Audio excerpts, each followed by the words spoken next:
ASMR review show. And here we have it, the biggest ASMR tier list that there ever was, because we are doing every single boss from all of Dark Souls and Sekiro and Bloodborne and Elden Ring and all of the games together combined. So, strap yourselves in, it's gonna be a long one, which is why we have a nice tall beer here today. Good old Christmas beer, Sasquatch Stout, Old Ale Brewing, delicious one indeed. So, let's not get talking too much longer and just kind of get into it, because there's so many bosses to do, and if I talk for too long about all of them, it's going to be a very long video indeed. So let's just go over the criteria here. We have S tier, best of the best. A tier, pretty good, very good, just not exactly at the perfect tier. B tier for just enjoyable is good. C tier for I'm not the biggest fan of it. D tier for like no, it's not really good at all. And F tier for loathe entirely. Got it. Okay, let's get into it then. First up, Demon Souls bosses, the Adjudicator boss. I'm gonna go D tier for that one. Not the biggest fan of this fight. It's pretty simple. It's very easy. You just hit his one weak spot, and that's it, he dies. So, not very cool. Next, Armor Spider. Also, again, for that one, I'll go C tier. Kind of cool concept, but just a little bit annoying and not a very fun run back at all. Blue Dragon. You see, I've pulled this tier list from two different tier lists because neither of them had every boss, so I took them together. And even then, I don't think we have every boss from Elden Ring on here. We'll try. Blue Dragon, F tier, because you just simply stand back and spam arrows and magic, and I don't get how you're supposed to go through this without spamming a million soul arrows. F tier. Dirty Colossus, that's the one at the second part of Valley of Defilement. He's not too bad, he's not great, so we'll go C tier. He gets points for being mercifully easy after one of the most difficult areas. Dragon God, F tier. Looks really cool, but it's a stealth-based boss in a game that does not have stealth to it. Like, there's no real good way of telling when you have or haven't been spotted. I don't like it at all. So yeah, very disappointed, especially considering he was all over the posters, and I originally thought he was like some kind of xenomorph dragon with the way the mouth looked like a dual mouth thing, and it's not really good at all. Flame Lurker, he's pretty good. I like him a lot. A tier for Flame Lurker, definitely one of the hardest bosses in the game, and very fun when you really get him to click, you know. There's not many bosses in Demon Souls that are very mechanically well designed. A lot of them function more as puzzle bosses, or that the run to the boss is half the battle. The Flame Lurker stands on his own as a really good boss that I think you could just pick up and put into any other Souls game and he would fit quite well. Fool's Idol, I'm not the biggest fan of her, but she's kind of cool, so we'll go B tier for Fool's Idol. You know, it's like Pinwheel, but actually a challenge. So, yeah, she's pretty cool. Leechmonger, not really that good. D tier for Leechmonger. Again, though, at least he's mercifully not that bad after Valley of Defilement. And the Depraved Chasm and all that stuff. Maiden Astraea. it is a very good fight, but it's more so not about the boss fight itself. It's about like the lore and the story. So we'll go A tier for Maiden Estrada, because it's again, these fights, they're gonna be not just about the fight itself, but about whether it's a good lore, whether it's a good story. Is it difficult? Is it easy? Is it fair? Is it balanced? Is it annoying? Is it fun? Maiden Estrada and Carl Vinland fight gets me in the feels every time. So, yeah, very great way to kind of make you question, kind of like this game's version of Metal Gear Solid's you enjoy all the killing, don't you? Man-Eaters, I'm gonna go B tier for them. It's a pretty challenging fight, and it can be a little annoying, but it's got some cool bits to it, and it's kicked off the whole gargoyles style fight in other Souls games, so I dig it. It's decent, Maybe if we got rid of that one horrible Black Phantom Cthulhu right before the Fog Gate, though, that would be better. Next we have the Old Hero. He's pretty cool. It's a fun fight. I enjoy him, so we'll go B tier for him. I don't have too much to say, but it's a good fight, and thankfully it's not overly difficult, because that's one of the longest areas in Demon's Souls, and a very annoying bit with no shortcuts. So yeah, and it's fun that you can, use Thief Ring and Soul Form to maximize your stealth. Next we have Old King Allant. We'll go A tier for him. He's a pretty good fight. Definitely a challenging one. Again, I think maybe if he was redone in other Souls-like games, he would be better, which essentially he has been done better.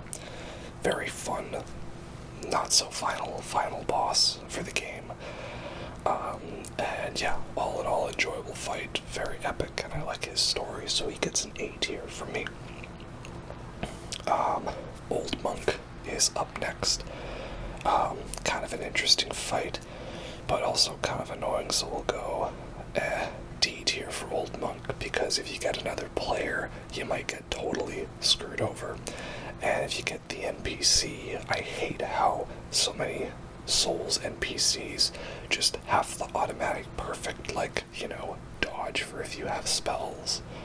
It's very frustrating, I understand it's so as to not totally trivialize the game if you're a magic user. But, it just sucks that, you can spam spells and they just perfectly dodge it. You talk about input reading your heals. How about input reading your spells? But it's a cool concept, nonetheless. Next we have the Penetrator. I'm going to give him a B tier.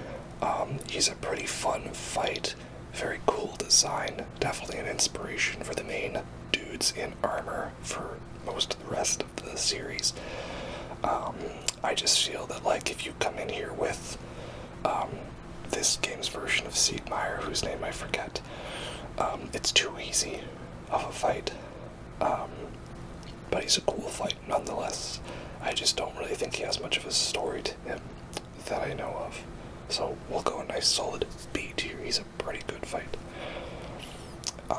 Next we have Phalanx. We'll go C tier for Phalanx. It's not the greatest boss fight, but it's kind of got a cool story. It's a good intro boss that teaches you the benefit of using the environment, learning enemies' weaknesses, and scavenging for items. As far as the bosses that function more like puzzles than actual bosses, this is a pretty good one, I'd say. Next we have the Red Dragon. Again, I threw these ones in here because they kind of count, but they kind of don't, but whatever. Red Dragon is also F tier, because you stand back and shoot a bunch of arrows, It's kind of a boss. It's not really, I don't know what to call it, but we're throwing it on here. Though it is funny that this also became the staple of the dragon burns down a bridge stereotype again from soft games.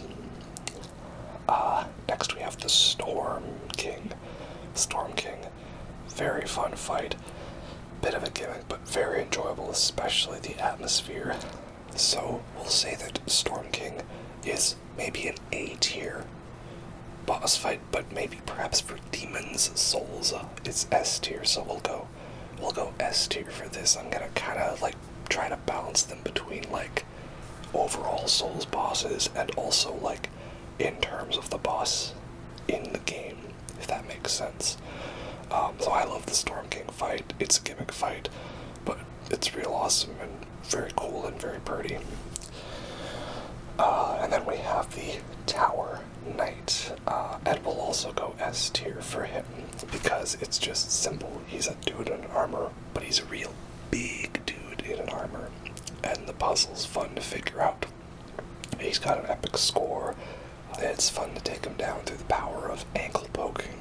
So, yeah, we'll go S tier for Tower Knight. Very, very fun fight indeed. And then we have True King Allant, who, yeah, he's not meant to be a good fight, okay?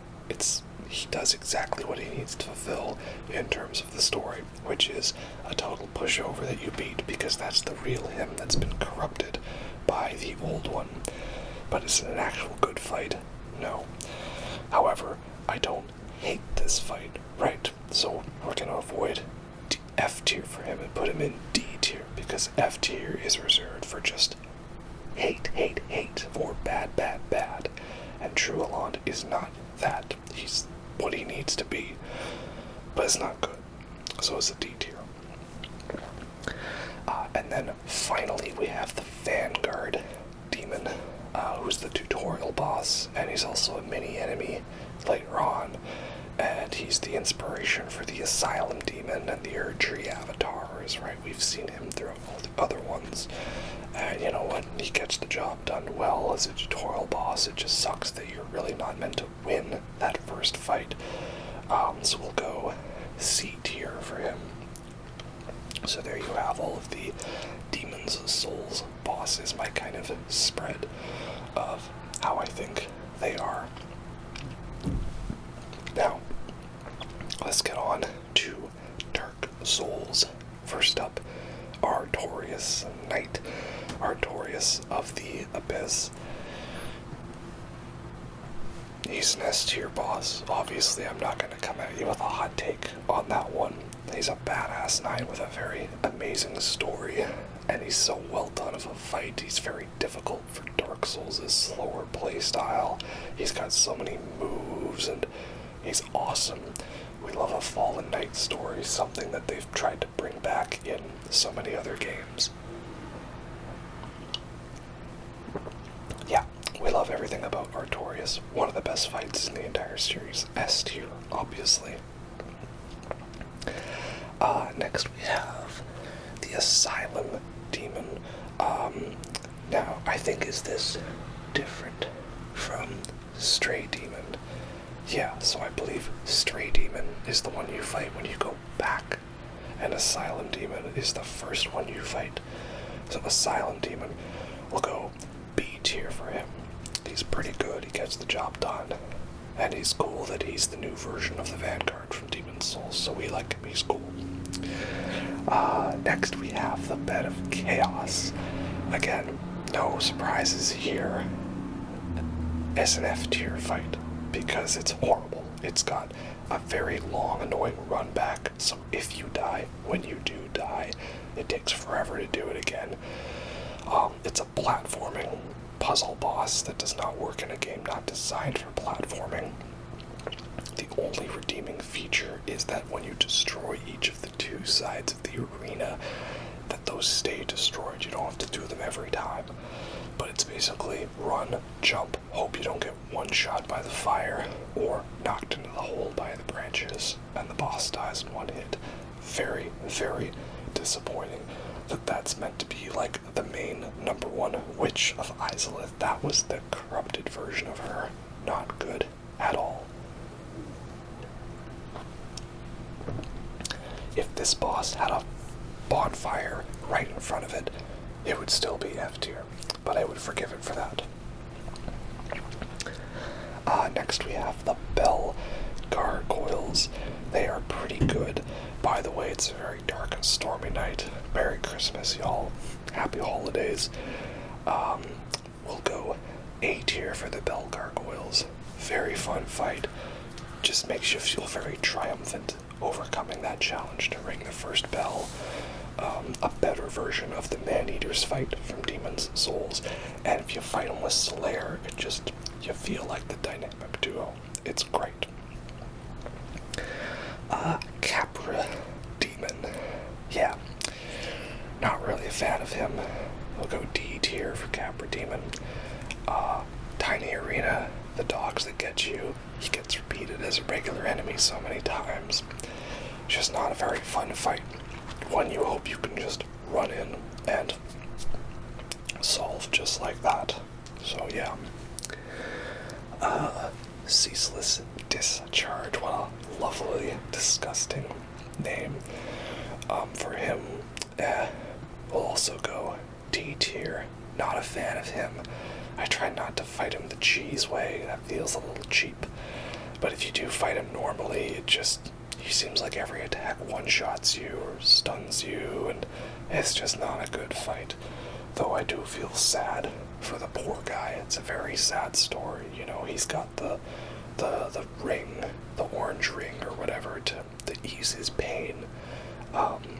And he lost it, and the ring became the centipede demon, and now he just literally is endlessly suffering and just guarding over the corpse of one of his sisters. That's kind of sad.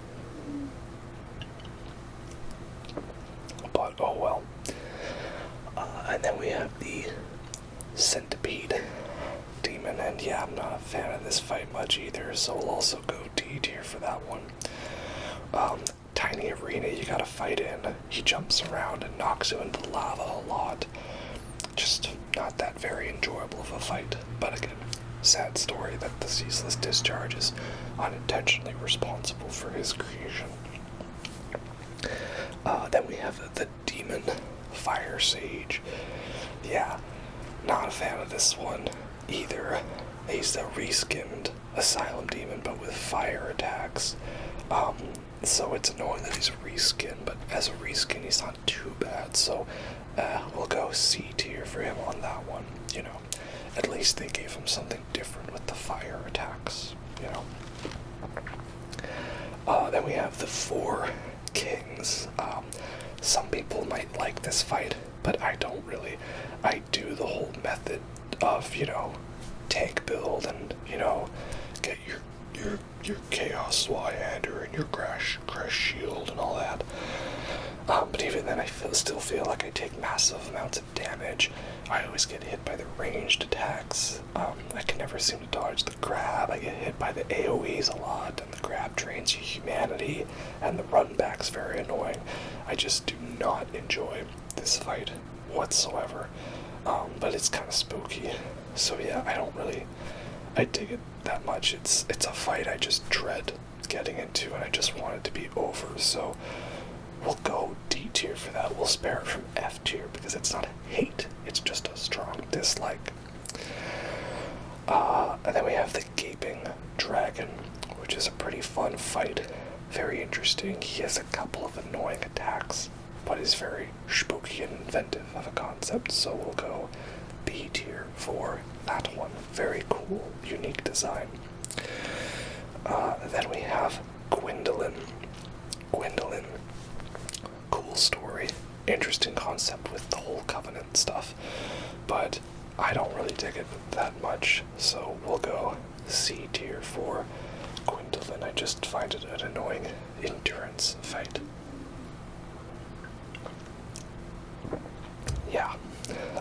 Next we have Gwyn, Lord Gwyn, Soul of the Cinder, right? Gwyn also S tier fight for me. Very emotional. He's got the iconic Plin Plin Plon theme, and just all in general a real great, not really anticlimactic boss fight, but like, you know, a different tone than you would expect from the final battle of a fantasy-style game. So that's pretty cool. Yeah, Gwyn's awesome. Total badass. Great fight. You could parry Gwyn, but you can't parry the feels.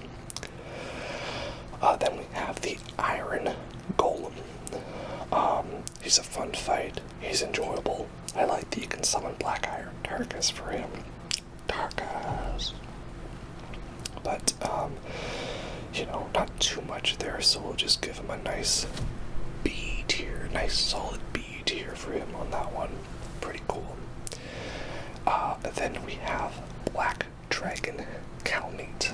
I am not as in love with him as some other people are. He's a very difficult fight, especially given that so many of the DLC bosses for Dark Souls were based on, I think, what they were going for with Bloodborne, very fast and in your face to make you need to roll fast and attack fast. He really does that too. So, kind of an antithesis to what you've been used to. But he was kind of fun, kind of annoying. I don't know, I say for Black Dragon Calmate will also go a B tier on that. No, I like him better than those ones. We'll go A tier. A tier for Calmate. He's pretty cool, pretty fun. Then we have Manus, Father of the Abyss, who will also go A tier for that one. He's a pretty good fight. Very creepy, very spooky. Indeed, a fun story. So I like that. It's just he's got an annoying run back and some real heavy wombo combos that can just totally get you. But he was more balanced than some of the Elden Ring bosses, because if you get caught in a combo by him, it's not instant death. It just means it's gonna hurt a lot, right? So yeah, very good, fun final boss of the DLC. Pretty good, just not one of my personal favorites. So A tier for Manus. Then we have the Moonlight Butterfly. Oh dear, the Moonlight Butterfly. Yeah, he's not that good. It just flies around, shoots magic, and feeds on grass, and you attack it and you win. But at least it's like merciful, I guess. So Moonlight Butterfly, it's kind of pretty. We'll go again D tier for that, because I don't hate fighting it. I don't hate it. It's just a speed bump boss, right? Then we have Nito, Lord of the Dead. He's pretty cool. Had some fun concepts. I liked the design, but it's a very annoying fight, getting ganked by all the skeletons. He's got his old toxic blade that can just hit you right from underneath. It's a very annoying run back, dodging all the giant skellies. So yeah, I'm not really a fan of him that much either. But I think we'll give him maybe a little more credit, so we'll go C tier for that one. C tier for Rave Lord. That's neato. Next we have Ornstein and Smoke, or Ornstein and Smoke, however you'd like to say it. Again, we shall go with an S tier for that one, because it's just like, the most epic, iconic fight of the series, I would say. Definitely one of the most revered by the fans of its difficulty. It's got a fun story to it and everything with who these two guys are. You get to see Guinevere and her massive tracts of land after the fight. So yeah, very good fight indeed. One of my favorites. I look forward to it even if I don't look forward to it. S tier for me. Then we have Pinwheel. Oh, poor Pinwheel. Pinwheel is, again, he's a speed bump boss. He's not got much attacks. You kill him right away because you're not going to go to the catacombs at the start. It's weird that he's easier than every other enemy in the area. But again, I guess it's merciful that he's not that difficult, so we'll go D tier for him, right? Yeah, D tier for Pinwheel. Next we have Priscilla. For some, she's a fan favorite. I mean, she's barefoot, and she has a cute fluffy tail. But for me, I just find her kind of average. So we'll go B tier for Priscilla. Then we have Quelaag. I actually like Quelaag a little more than I would say the average Dark Souls player does, and not just for the aesthetics. So we'll go S tier for Quelaag. I love her story, and the concept and the boss fight's pretty fun. You know, it's a good balance of everything. It was really one of those lore stories that really made me understand the lore stuff behind Dark Souls, you know, that's really what got me into it. So, I love her so much. One of my favorite stories behind a boss in Dark Souls. So S tier for Quelaag. Then we have the Sanctuary Guardian. He's a good fight, but I feel like I never really win the fight. I just get lucky that I don't get pulverized. So it's all right, I guess. We'll go B tier for that one. Then we have Seath the Scaleless. I like his story. His story is really good, but the boss fight can be very annoying. Because you spend a lot of time chasing that booty to get the Moonlight Greatsword, and the runback's very annoying with the invisible platforms. But I guess, you know, it's good, alright. We'll go C tier for Seath the Scaleless. Next we have Sif, Great Grey Wolf Sif. Sif, I find most people put her into A tier. You know, like she's good, but not the best. But for me, I will go the full-on S tier for Sif. One of my favorite fights and favorite stories and music and everything about that fight is amazing. She starts limping at the end. It's so sad. Yeah. So Great Grey Wolf Sif S tier fight for me. Then we have Stray Demon. So again, I believe this is like the second version of the demon. You know, like Asylum Demon is the first one and Stray Demon is the second one. If I did get these backwards, then swap these positions. The Stray Demon for me is C tier. It's a reskin of a boss. You have to lose like almost half your health falling into the arena because Dark Souls 1 fall damage is brutal. And it has those annoying AoE hits, which they fixed in the remaster, where you can actually see it. But in the PS3 version, it felt like I was just getting slammed by AoEs, not even knowing what the boundary of that AoE was, so I did not like it. And finally, last but not least, we have the Taurus Demon. And the Taurus Demon is decent enough of a fight, so we'll put him in B tier. I like that you get to hit him with the plunging attack, the most powerful move in the game. And he's very annoying when you first fight him, and he gets better the more you fight him, so it's cool to see your progression. And there you have it, the Dark Souls 1 bosses ranked. Again, there's a lot of not good bosses, and there's a lot of good ones in there. Yeah, so pretty cool indeed.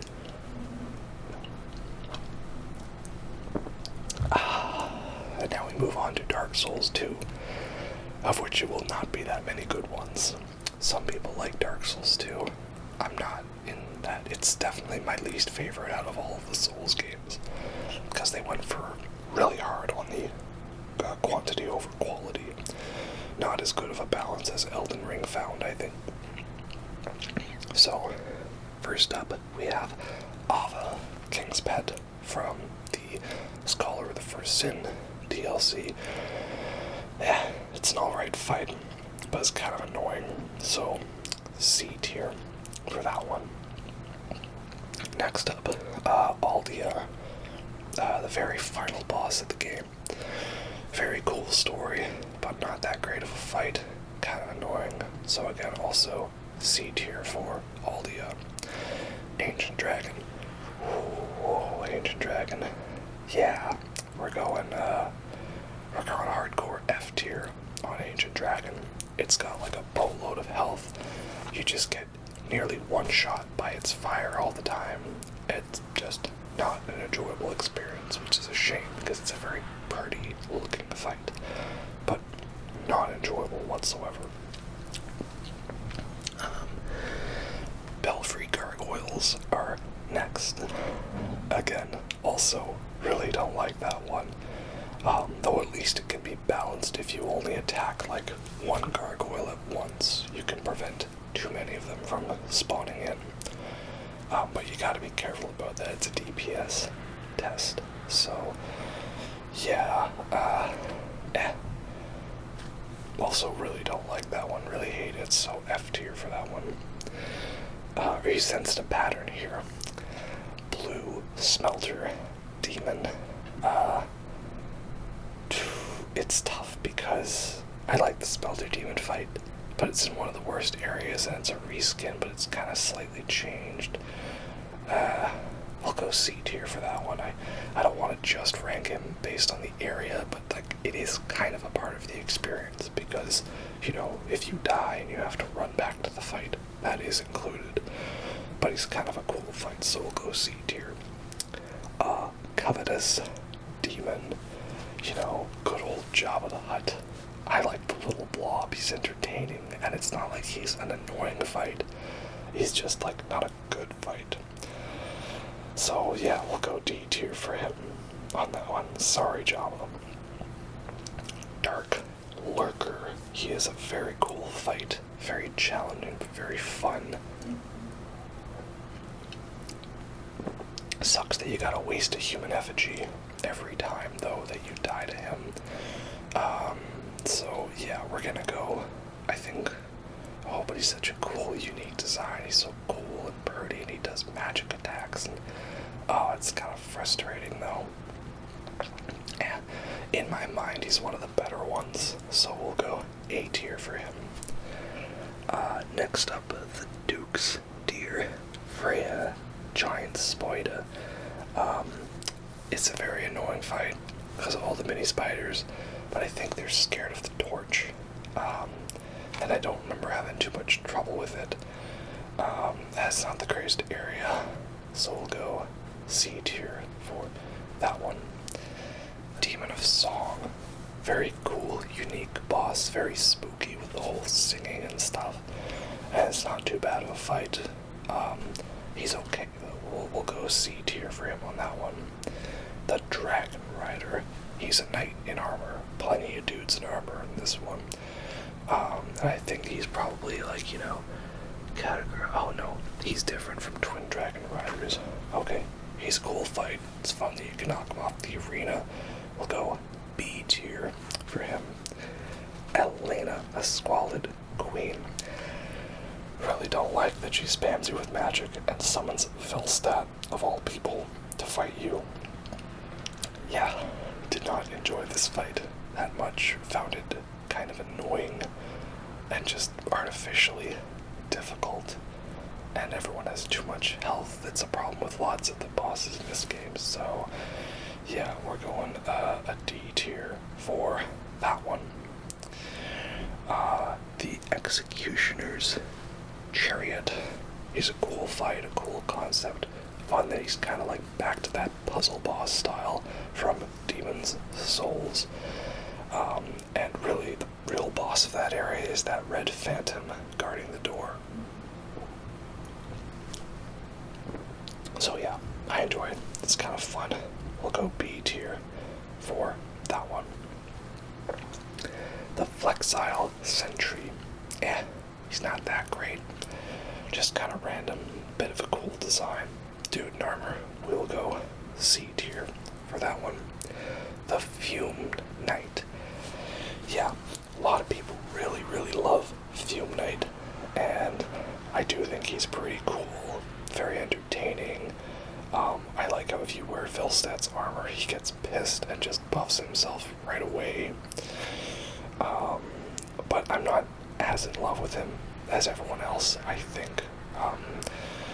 But again, I guess if we're going in terms of the Dark Souls 2 bosses, so if we go in terms of them, I guess he is an S tier for Dark Souls 2.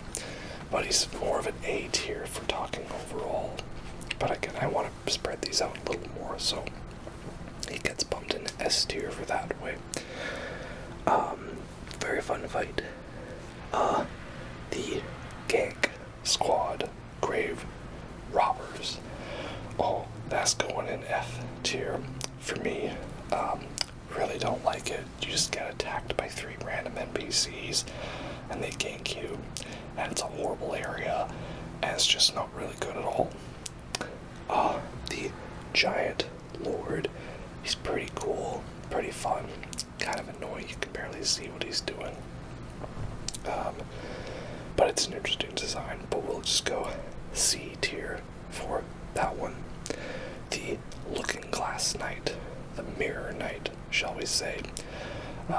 He's fun, he's got a cool location, that whole gimmick where you can summon another player, it's kind of nice. I just wish it worked more. We'll go B tier for him. The Guardian Dragon. He's basically just another mini boss as a regular boss. Has a cool location, but yeah, nothing very special about him. D tier for the Guardian Dragon. The Burnt Ivory King. A very fun, epic fight to close out a very good DLC. Just awesome. It's like a whole war with all the Lois Knights. So, yeah, S tier for the Burnt Ivory King. Very fun indeed. The Last Giant. He's a pretty good tutorial boss. Kind of a good way to get started. I enjoy him. He shall go in the B tier indeed. The Lost Sinner. Kind of a bit of Chaos reference. Has a pretty good fight. Not so in love with it, but it's kind of cool. So we'll go B tier for that one. Blood and Solin. I'm not a fan of this fight. You have to go through absolute hell to get there. Reindeer Hellscape. And it's just a copy of a boss I didn't like already.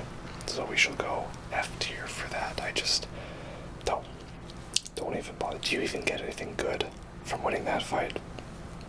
I don't know. I just would rather it be deleted from the game. Mytha, the Baneful Queen. Cool concept for a fight. Kind of an interesting story how the covetous demon ate so much food to become gluttonous to impress her, you know. But yeah, it's decent, so it's okay. We'll go C tier for that one. Nashandra, very disappointing as far as a final boss of the game goes. But that's kind of the point. She kind of looks like an H.R. Geiger monster. And she's got a cool story behind her. So I like that you can get a crown, but if you do all the DLCs to make the fight easier, that's fun. We'll go C tier for her in that way. Next, the old Dragon Slayer, who is just literally Ornstein, right? Very bit of a lazy boss, just guys, look, it's Ornstein, and it's not done in a clever way. It's not that good of a fight, personally, but it's still Ornstein, so at the very least we'll give him a C tier on that one. The old Iron King. Got a lot of cool lore behind this guy, a very good story, a very fun area. It's just basically a Bowser Mario boss fight. And he's not too bad, so we'll go B tier for him on that one. Prowling Magus and Congregation. It is a very not good fight at all. But it's just a bunch of enemies, But I don't hate it, it's just not good. So it gets a D tier for me on that regard. The Pursuer is a very fun night fight. Even if we do see him all over the place, Dark Souls 2, Pursuer of the First Sin. But he's fun. could never get the crossbow to work, or the catapult. I don't know. A tier for the Pursuer, indeed. He's like the nemesis of Dark Souls 2. The Royal Rat Authority, that's the one where it's just the big dog. You know, it's not a rat, it's a dog. I guess he's got little other minion rats. Yeah, I just don't really like the fight much at all, so D tier for that. And of course, then there's the Royal Rat Vanguard. That's the one where it's just a bunch of rat enemies. But again, it's kind of inoffensively bad. I don't hate it, it's just not good. So that one's a D tier. The Ruin Sentinels is a pretty cool fight. Hey, you kind of gotta balance a triple thing, but those guys were kind of balanced for that. So yeah, we'll go B tier on that one. Scorpionus Nashka, kind of cool, kind of a Quelaag style fight, of course. I just feel that she lacks the big, in-depth emotional punch that fight had. It's kind of cool you can summon another scorpion dude to help you with the fight. And you know, it's just not that super enjoyable though, so we'll go just a C tier for that one. Sin, the Slumbering Dragon. He's a pretty cool fight. I don't like how there's the weapon degradability, like you use a great sword and it breaks in like 3 hits. But that's also just Dark Souls 2's overall problem with weapon durability, which they got better and better at fixing, I think, after that one. It's a fun fight, very challenging, very cool story. So go A tier for Sin the Slumbering Dragon. And then we have Sir Alon. A lot of people really like him. He's not one of my personal favorites in the game, but he's a pretty cool, badass samurai. He's got a fun story behind him. Just a very annoying way to get to him as a fight. So we'll go A tier for him. I know some people would put him in an S tier boss fight. For me, he's an A tier one. Then we have the spooky, scary Skeleton Lords. I don't hate this fight. It's alright, I guess. Kind of cool, kind of fun. We'll go C tier for that one. Then we have the OG Smelter Demon. He's a step up from the blue Smelter Demon, and he's definitely an intense fight, you know, with the rising tension of the flames getting hotter and hotter. So we'll go A tier for that one. His run back is annoying, but I don't know, I never found the Iron Keep as annoying. I just spent time clearing out all the knights, right? Yeah. Then we have the Rotten, you know, the great and mighty Boo from Conker's Bad Fur Day. I think he's meant to be like, is it Gravelord Nito? Who he's meant to be. There's, it's like each one of them is kind of meant to be like one of the boss lords, right? Because Bed of Chaos is Lost Sinner, so I think he's Gravelord Nito, or there's some other references, perhaps. Yeah, he's a very spooky design, a very disturbing fight, just kind of annoying to get to, kind of gross, kind of fun. We'll give him a B tier for that one. Then we have the Throne Guardians, the Watcher and the Defender. They're okay. Not the biggest fan of them, didn't enjoy the fight that much, so I'll just go C tier for those guys, indeed. Then we have the Twin Dragon Riders. Yeah, I'm not really into these guys that much. It's a fun night fight, but just putting them together, you know, it's kind of balanced, and then one has a bow for the first bit, but it's just kind of not that great. So we'll go, I think, C tier for that one. Then we have Velstad. He's a fun fight, very cool. His old bell attack, because it reminds me of the Bell guys from the Bloodborne DLC. But I'm not super in love with him, but he's got a cool story. So, I guess we want to try to balance this out. I think I might underrate him a bit, though. We're going to only go B tier for him on that one. And then lastly, we have Vendrick. Vendrick has so much story behind him. The fight's not that great. And it can be annoying, especially because he has so much health and he hits like a truck, but that's to show you that even in his withered state, how powerful he is.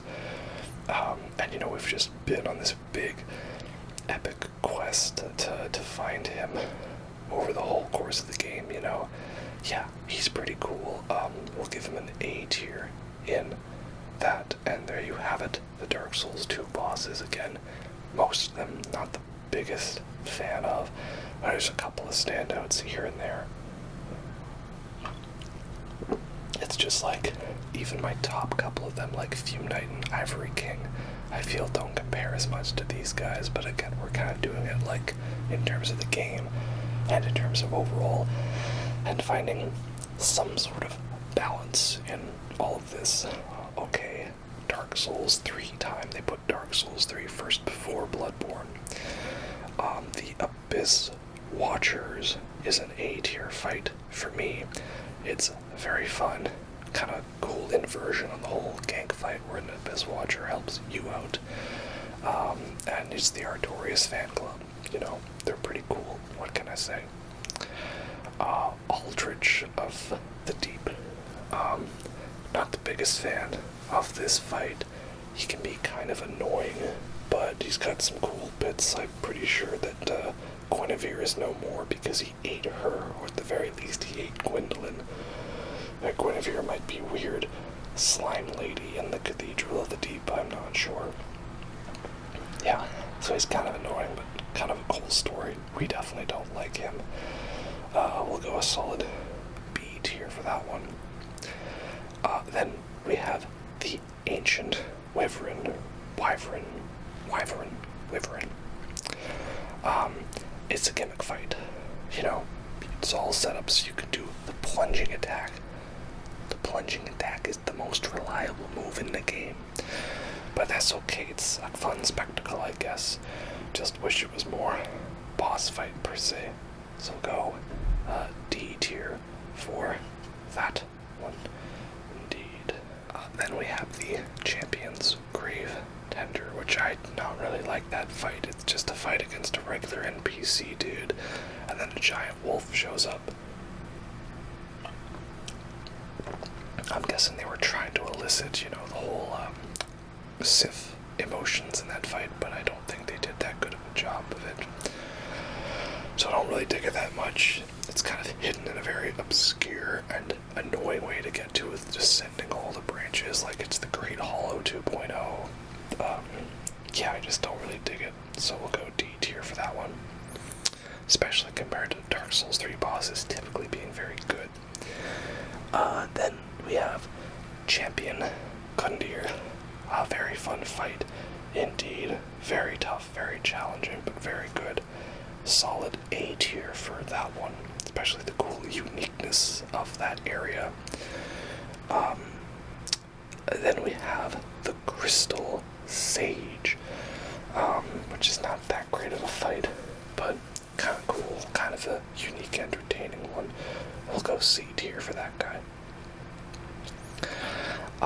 Then we have the Dancer of the Bootylicious Valley. That's a fun fight. Some people put that as one of their favorites in the game, or one of the most difficult. For me, it's good and enjoyable, so we'll go a solid A tier for that one. Next, we have, some of these pictures are hard to read. Next, we have the Deacons of the Deep, good old Papa Emeritus, from, Ghost. It's kind of a gimmick fight again, but it's a fun gimmick fight, and one where you still might have a little bit of difficulty with it, so, yeah. I don't hate it. It's not really that great. The area is kind of cool, just very long. We'll go D tier for that one. Next, the Demon Prince, a very, very difficult, long fight, but super cool and badass indeed. So we shall go A tier for that one. Next, the Dragon Slayer armor. He's pretty cool. It's kind of fun that it's a weird way, like someone's literally puppeting the Ornstein armor, which I think legally had to be in all Dark Souls games. But I'm not super in love with it, so we'll go a B tier for that one. The Slave Knight Gale. Yeah, take a guess. I'm gonna take a drink of this delicious beer.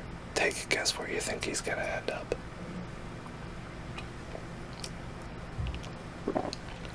If you said anything other than S tier, you're wrong, and you're not smart. Lay S tier for Slave Knight Gale. Super amazing, epic fight at the end of the world. Yeah, so good indeed. We love it a lot. Then we have the Curse-Rotted Greatwood. It's a very gross fight, and I don't hate it though. It's kind of interesting. We'll give it a C tier for that one. I don't hate it as much as other people. Half-Light Spear of the Church. Again, they tried to bring back the old monk fight. It was pretty cool that they did. Kind of interesting that you fight a regular dude and another player. But yeah, ultimately, I hate that the NPC people automatically can dodge all of your spells or your swings. I found that this guy ran away more than he did actually fight me, and I only got lucky because the person that I was fighting just wasn't that good. So yeah, a D tier for Half-Light. Next we have Eudex Gundyr, who's the tutorial boss, the tutorial version of Champion Gundyr. As far as tutorial fights go, I would say he's one of the better ones. Champion Gundyr is the better version of him, and I love his whole Pussive Man twisted version. You know what? I'm gonna rank him in the same tier.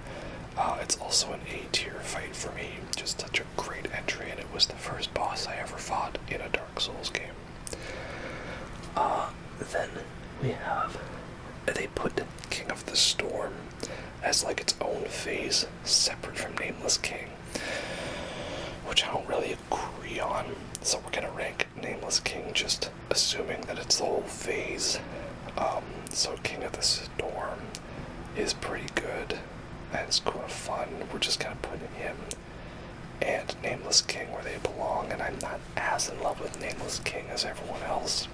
He's a really cool, fun fight, very difficult, very cool, very badass. He's got a great story, and now that the more I'm saying this, yeah, actually, okay, fine. We'll go Nameless King in S tier. The King of the Storm phase is A tier. It was like a good balance of not getting too locked in on the camera, but too difficult, and eventually it actually became a lot more easier than you'd anticipate.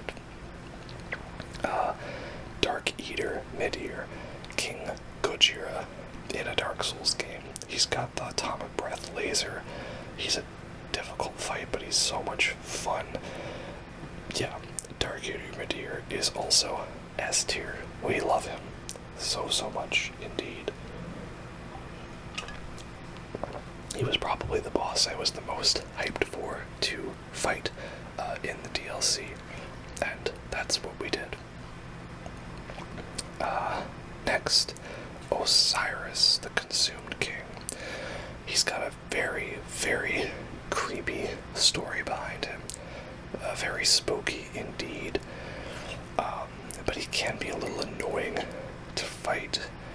And it's kind of strange how he's just kind of like shuffled off to the side, but it leads to some important areas like the Untended Graves and the Way of the Dragon gesture, whatever it's called, Dragon's Way. So he's got some cool stuff behind him.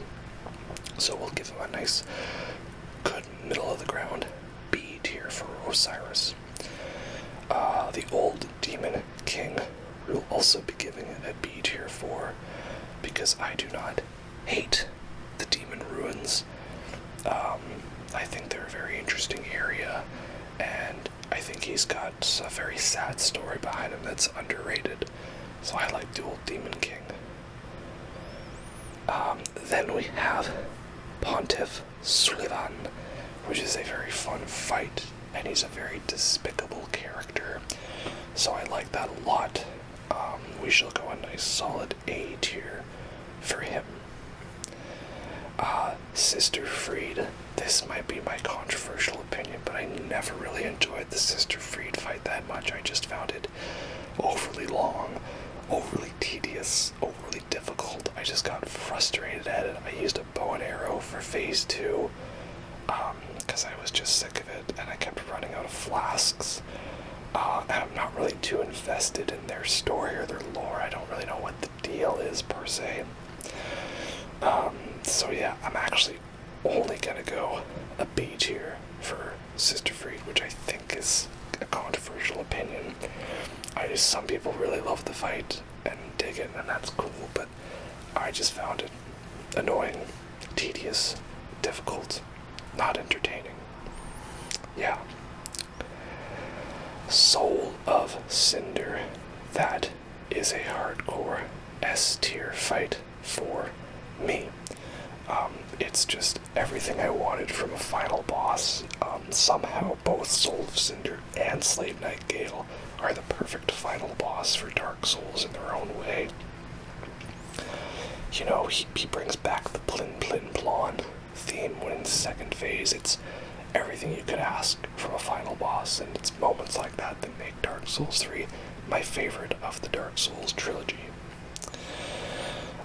Then we have the Twin Princes. It's a fun fight. It's pretty cool. I like it. It's a good balance of difficult. They got a cool story. They're very annoying little shits, those guys. So we'll go solid A tier for the Twin Princes.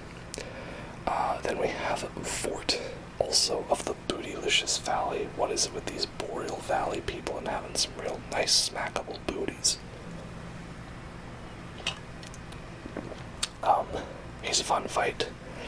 Pretty entertaining. We'll go solid B tier for him on that one. Then we have Vape Lord Wolnir. He is decent. I'm not super in love with him, though. I don't really look forward to fighting him. I think there's that theory that he's like the chosen undead or whatever from the Seeker of the Flame from Dark Souls 2 or something like that. I don't know. He's kind of cool, kind of annoying though, but I'm not the biggest fan of him, so we'll go a little bit of a D tier for that one. Vape Lord Wolnir. And then finally we have Yorm the Giant, which is a very fun way to bring back the gimmick fight mechanic, but with a bit more of a challenge. They were getting better and better at these gimmick fights, and they brought back the Storm Ruler from Demon's Souls. You gotta fight him with Siegmeyer, Siegward, Sieglin, I forget the names. You gotta fight him with Onion Knight. So it's a badass fight. So we'll give that one an A tier. And there you have it, the Dark Souls 3 bosses. Interestingly enough, that Dark Souls 3 had no F tier bosses for me. There's actually a decent amount of D tier bosses, but it's just because I don't really dig them, not because I find them like offensively bad. And there you have it, that is Dark Souls 3. On now to Bloodborne. Okay, Bloodborne. First off, we have the abhorrent beast, who was the bane of my existence for a while in the Chalice dungeons. I really did not like him at all, but I started to get the hang of him. I understand what they were going for with the fight, and he's got a cool, unique moveset, so for him we'll go B tier. Once you get him, you get him. Next off, the amygdala, or the amygdala, as we say. I think he's a very fun fight, very cool, spooky, unique, like the idea that you're literally confronting the fear center of your brain. That's awesome. Let's just forget about the defiled version of him in the Chalice. Amygdala, as he is, that is an A tier boss for me. Then we have the beast-possessed soul. Kind of interesting, and you barely fight that guy as a regular enemy, and they made a boss version of him. But typically, he's a pushover boss, and not that interesting, so that's a D tier fight for me. The blood-starved beast.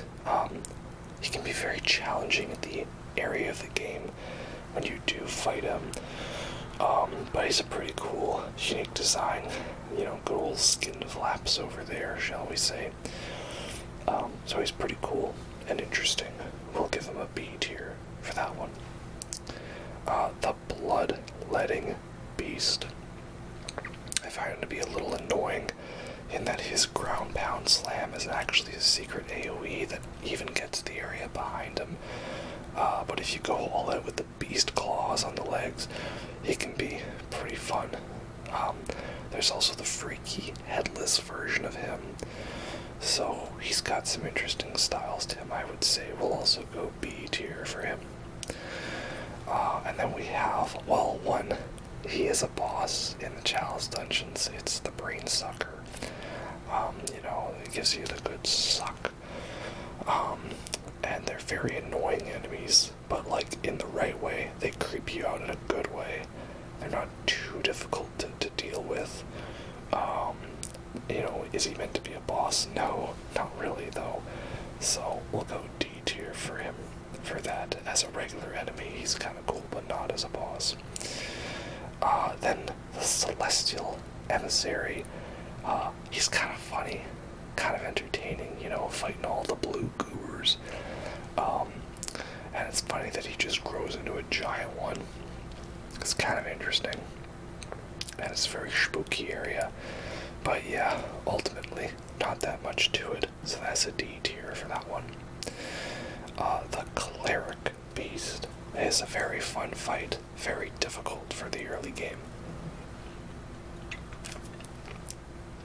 He's kind of a tutorial boss in that you'll probably find him before you find Father Gascoigne.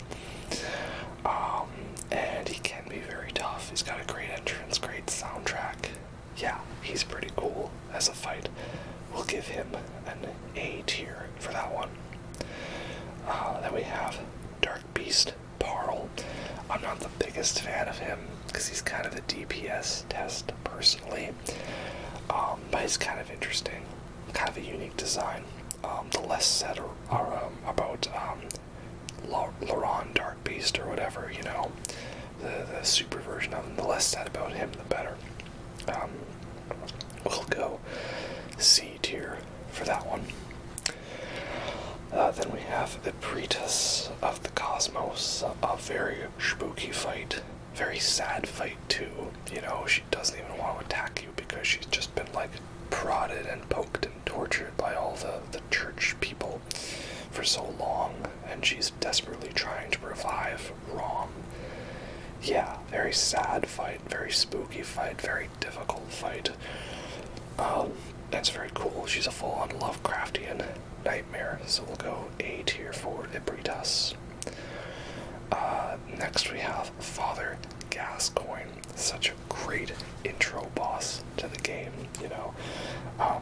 So cool and interesting, and a very sad but unique story. I do really like him a lot. He's not my number one favorite boss in the game, though, so we're gonna go A tier for him on that one. That game really starts off strong with the boss quality. Forgotten Madman. He's some generic-ass NPC-style boss fight with no real story to him, just in the Chalice Dungeons. D tier for him. Garmin. Tonight, Garmin joins the hunt. It always comes down to the hunter to clean up these sorts of messes. Yeah, who are we fooling? Garmin's S tier. Very fun fight. Very sad fight. Indeed. My only wish is that we got a little more Garmin in the second half of the game. Once you get to that second half, he doesn't really do much. He kind of just sleeps or disappears. I wish he was a little more helpful for you in that way. But it's a great fight. It's fun. Anytime there's a field with white flowers in it, it's gonna be a good boss fight. Just ask Metal Gear Solid. Keeper of the Old Lords. Again, random generic NPC guy. Just annoying how he spams fire attacks. D tier for that one. Lady Maria. One of the most waifu of waifus. Yeah, S tier for her. Sad story. Great voice acting. Fun fight. We love everything about her. Yeah, sometimes them ladies will really kick your ass in these games. Lawrence the First Vicar. Don't really like this guy at all. Sometimes he's actually one of the only bosses I don't fight because I forget to fight him. In a game like Bloodborne, where most of the bosses don't have that bad of runbacks, he has a surprisingly annoying runback, and is a very difficult fight, but it is kind of unique in what they did to him, you know. He's a cleric beast, but stronger, but he can be a little annoying, you know. It's kind of cool that it's Lawrence, though, you know, fear the old blood. I'll go C tier for that one. The Living Failures. Yes, this is the story of my life. They're kind of fun, kind of interesting, kind of unique. I like that they do that whole, you know, meteor shower thing. The Meteor of Estelle. That's cool. And it's not too bad of a gang fight. It's a nice balanced one. We'll go C tier for that one. That's the Laron Silver Beast. He's a regular ass enemy disguised as a Chalice Dungeon boss. D tier for that one. Ludwig the Accursed / Ludwig the Holy Blade. That soundtrack, man. The Moonlight Greatsword. Need I see more? Say more. I had heard he was one of the best bosses in the game, and I didn't really get it from just like watching the footage, what was so good about him, but playing it, understanding the feel of all of that. Yeah, I get it now. I see why everyone loves him a lot. The Man-Eater Boar. Do you feel like fisting pigs today, son? Well, too bad, because you're gonna have to win that fight. The pigs are kind of fun to fight. They're kind of interesting. But yeah, it's a D tier for a boss. Martyr Lagarius. He is a very, very difficult fight. He just goes absolutely insane in how quick his attacks can be. He's got a very cool story that he's hiding in one of the most hidden areas of the game. I'm not as in love with Forsaken Castle Canehurst as some other people are, but he's pretty cool nonetheless. So yeah, we'll give him a solid A tier for that one. The Merciless Watchers. Again, not a very good fight at all. Just a bunch of random enemies, but they're fun to backstab and parry and stagger, I guess. Yeah, D tier for those ones. Murgo's Wet Nurse. Not really a big fan of this fight, especially because that's like technically a final boss if you do certain endings in the game. And at that point, I'm kind of a little confused on the story at this point, right? I'm guessing it's that we were supposed to defeat Rom to dispel the illusion of the moon, and this is all we're acting on Gearman's orders, but we're really acting under the Moon Presence orders, and the Moon Presence hates Great Ones because all the Great Ones want to hate on the other Great Ones. And so we're supposed to kill Murgo, who's another Great One, and so we're just on a quest to do that, I guess. Not the greatest fight. We're gonna go C tier for that one. Mikolash, Host of the Nightmare. Mikolash Cage. You know what? It's a tough fight for me to rank because he's so annoying when he one-shots you with a Call Beyond, but also his dialogue and voice acting is so on point, and I love the soundtrack and the nightmare, and he gives you the Mensis Cage, which is one of my favorite headpieces. It's just so silly, but awesome. I love it. Yeah, so it's a tough fight to rank for me in that way. So I'm gonna go, I'm actually gonna go a B tier for that one. You know, I think it's a very cool concept for a fight. But I can't rank it any higher. We're gonna go right middle of the road for that one. The Moon Presence is a very cool fight. Very pretty. Very interesting. It's not too difficult of a fight, but it's not kind of meant to be, you know. But I think it's a good balance of being a not so difficult final boss. Unlike Nashandra and Aldia, it's better in that way. So yeah, we'll go A tier for that one. Orphan of Kos. Yeah, he may be one of the most difficult fights in the game, but I love everything about him being the conclusion of the DLC. So he's an S tier for me in that way. I love that fight so much, even if it is difficult as hell. We have a couple of Thumerians. Up next, the Thumerian Descendant and the Thumerian Elder. I believe the Descendant is the R1 spammer guy. I mean, I don't hate him, but he's not that great, so we'll go C tier for him.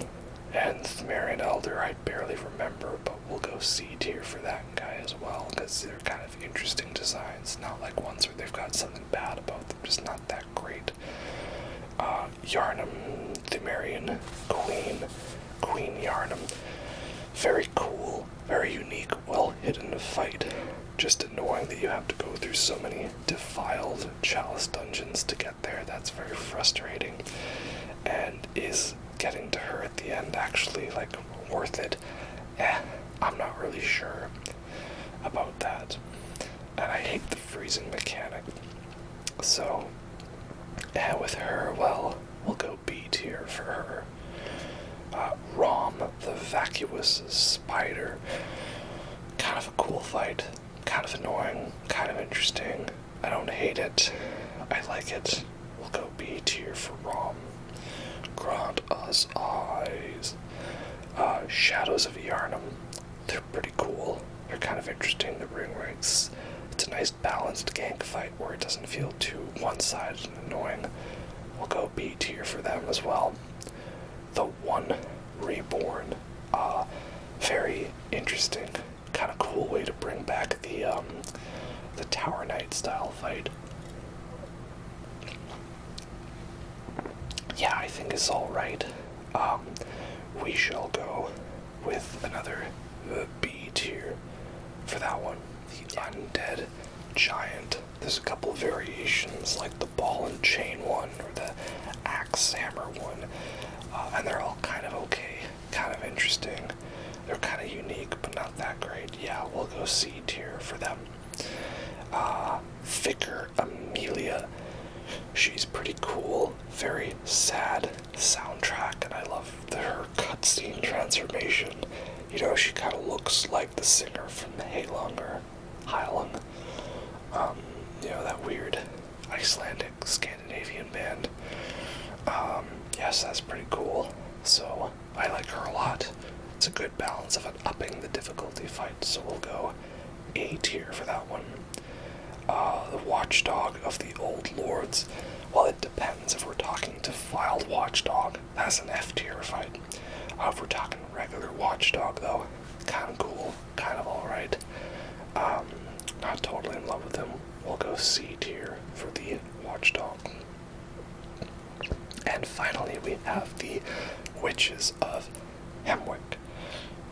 Not that great of a fight, because you could basically just go spend all your insight, come back to the fight, and then none other of those enemies spawn. Yeah. And then it's pretty easy, you know. You just do the fight, and maybe you get one shot by one of their attacks, and if you don't, you win. So yeah, not that really into that fight. That's also D tier for me. So there you have it. That is the Bloodborne bosses ranked. Again, it's kind of more skewed towards the bottom for some of those bosses, but that's because we're talking about all these random-ass chalice dungeon ones, which, you know, that doesn't really affect the main story. Like, out of all of these, only 2 of them are like actual main story bosses, not Chalice Dungeon bosses. And again, no bosses in F tier, because there's no real boss in Bloodborne that I like absolutely despise or hate. Just some stuff that can be annoying. Yeah. Alright, we are now on to Sekiro, Shadows Die Twice. Which is an odd game for me, because I do really love it a lot, but I feel like I never really got good at it. Like I just fluked my way through the game. Yeah. But it's cool, I just haven't bothered to replay it. First off, we have the Headless Ape duo, right? As opposed to like the regular Headless Ape, who I think they have him there as the Guardian Ape. Yeah, so the Headless Ape duo, I actually don't hate this fight. Again, I've only played the game twice, and both times I played Headless Ape duo, maybe I just got really good RNG, because the second ape shows up, and I use firecrackers, and I kill it almost instantly, and the other Headless Ape kind of stands there and watches. So maybe I got lucky with RNG, maybe they patched the AI a little bit, I don't know, but it was not a horrendously relentless, difficult fight for me, as I thought it was, and I like the way it works, so I'm gonna give that one like a B tier. It's an annoying reskin, but it's kind of brings something new, like you learn each phase separately, and then you gotta deal with them both, and it felt balanced to me. I didn't hate it. The Armored Warrior, he's a pretty fun concept where you gotta knock him off the edge. Robert. We'll go B tier for him. He's a Dark Souls knight that accidentally wandered into the wrong game. The Blazing Bull, it's kind of fun and interesting, but I'm not really the biggest fan of that one. I don't dig it too much. Yeah, so we'll go C tier for that one.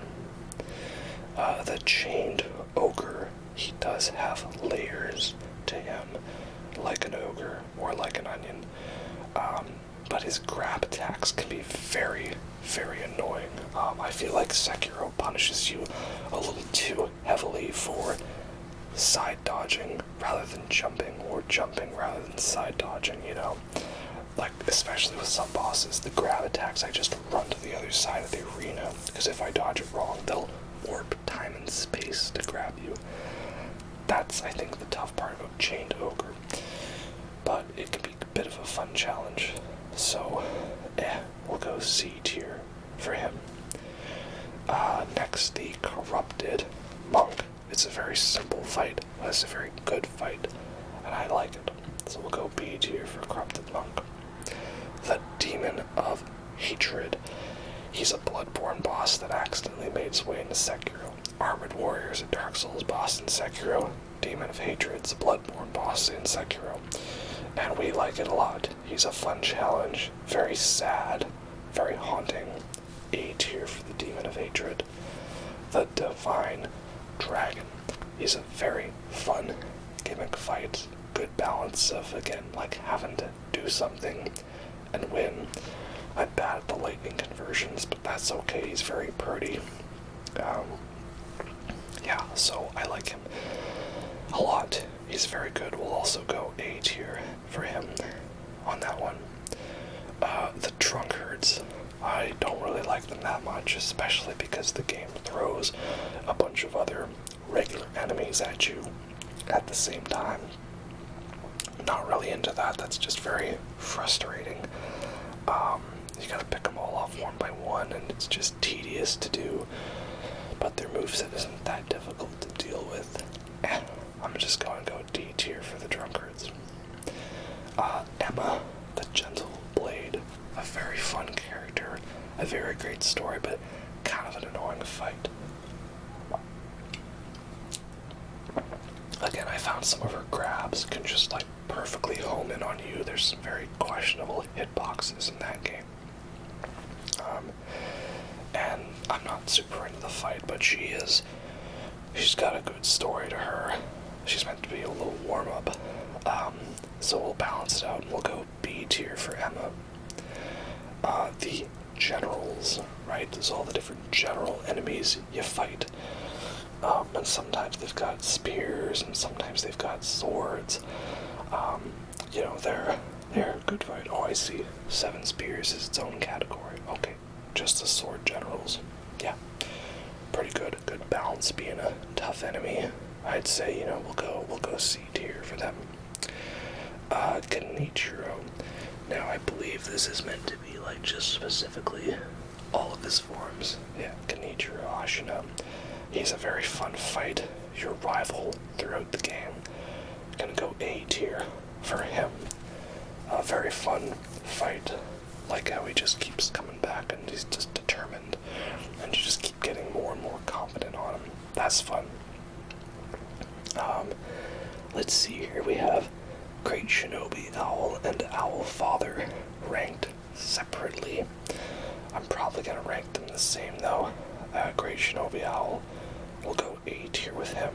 It's very fun to kind of stick it to the man, forget his rules, right? Screw the rules. I have dragon's blood. I find his little negate your healing attack annoying because it seems like the actual effect of it lasts a little longer than how it seems. But he's a fun fight, fun to stick it to him. So yeah, A tier for Great Shinobi Owl. The Guardian Ape.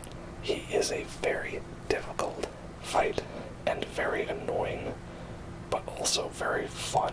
It's a fight I look forward to, but also dread in a good way because he's scary. Everyone talks about the surprise phase 2, and yeah, we love that, so we'll go S tier for Guardian Ape. It was the fight that watching footage of it made me realize, okay, yeah, I'm gonna love this game. Next we have Kyobu Masataka Oniva, with the big epic intro. And he's a fun fight. And he's not too difficult. He's a good balance. He's technically one of the first main bosses you actually have to fight to progress. So, I like him. He's cool. You're cool. Have a cupcake. B tier. The Headless. Oh. So I hate the headless enemies. They're like the bane of my existence. And I know that's the point. They're meant to be scary and terrifying. But for me, it was if I could avoid fighting them, I would. And the terror mechanic is just so frustrating to deal with. And I feel like it wasn't implemented in a good way. You need something to make yourselves feel afraid, but making yourself too afraid just becomes frustrating. And I feel like the Headless kind of walked the line on that one. And I hate how you can use the umbrella to deflect attacks, but then it knocks you back just a couple millimeters away from being able to strike back with them. So yeah. I don't really dig them that much. I'm going D tier for Headless. Yeah, not very good at all. Lady Butterfly. That's how you beat her. Lady Butter doesn't fly. She's cool. She's fun. Gets you prepared for the fact that, by the way, every boss has a secret second phase, it's screw you, everything dies twice. But yeah, she's cool. Fun fight. Kind of cool to show you how, if you play the game a certain way, you'll absolutely trivialize bosses, and if you don't, it'll be a challenge. So, you're good. You can go in B tier for me. The Lone Shadows. Those guys on my first playthrough, I just could never figure out the timing for them and figure out how they worked. On the second playthrough, I handled them a little bit better, but I'm still not the biggest fan of them.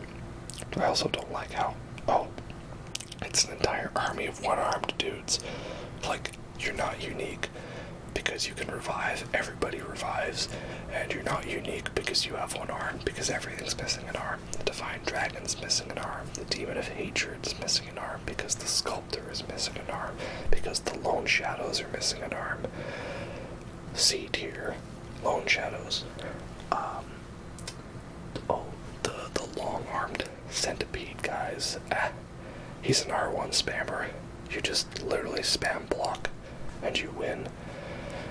Not that great of a fight, indeed. D tier for the long-armed centipede. Mist Noble. What a funny guy, Mist Noble. Again, it's not really a boss fight per se, but it is. But again, do I hate it? Well, no, because the fight's over in 10 seconds. So we're also going to place that into D tier. Because again, F tier is reserved for just the most annoying, offensively bad, disgusting boss fights that we loathe entirely. Whereas D tier is just simply like, not good at all. There's a difference, right? Oren of the Water is a very cool, unique fight, and interesting. I just find that I'm not very good at it, personally. But let's kind of be balancing that. We'll give her a B tier for being interesting. Yeah. Owl Father. I'm not as in love with the Owl Father fight as many other people are, so he's gonna end up also right next to Great Shinobi Owl. He is like a better fight, but it's not an S tier fight for me. But he's pretty cool. It's fun to stick it to the man, you know, and sort of get vengeance. The folding screen monkeys. Yeah, it was a fun concept of, you know, hear no evil, see no evil, speak no evil, do no evil, right? But ultimately, I don't bother with the whole puzzle element, and I kind of just run around trying to make things work until I can get those damn monkeys.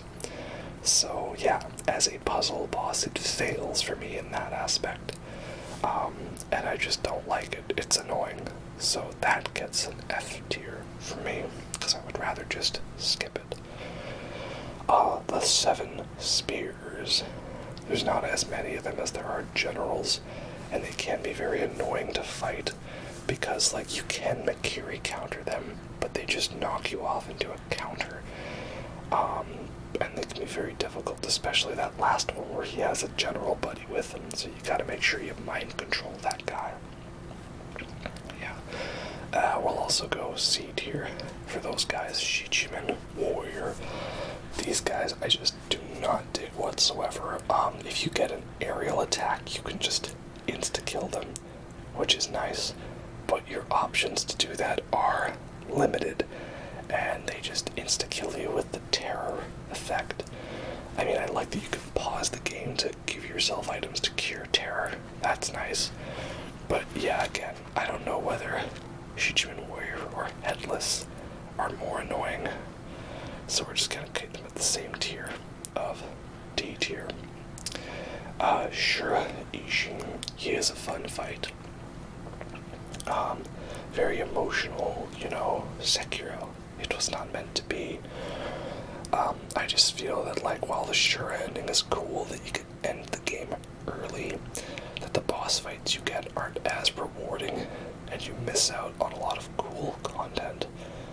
So we will go A tier for Shura Ishin. You know, and it's fun to see him do his whole Virgil Devil May Cry attack. That's fun. And we have the Snake Eyes. Those ones, it's something about the timing of their attacks. It can just be, like, very annoying, and it just seems like they can perfectly retaliate in every way possible. But I do like the Gunford area because it gives me very Princess Mononoke vibes. So yeah, we'll go C tier for that one. Yeah. Sword Saint Ishin. What a fun killer way to end the game. Yeah. He's an S tier.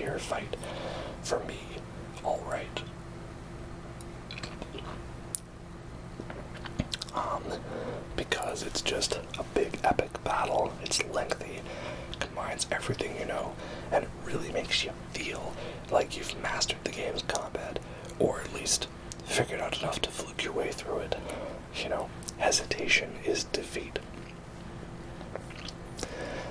And then we have the true monk, which is a pretty fun fight. Very pretty environment. I never got so lucky as to get the instant death kill on it, but we'll give that one an A tier. Alright. And then we have finally the white serpent here, right? The big world serpents.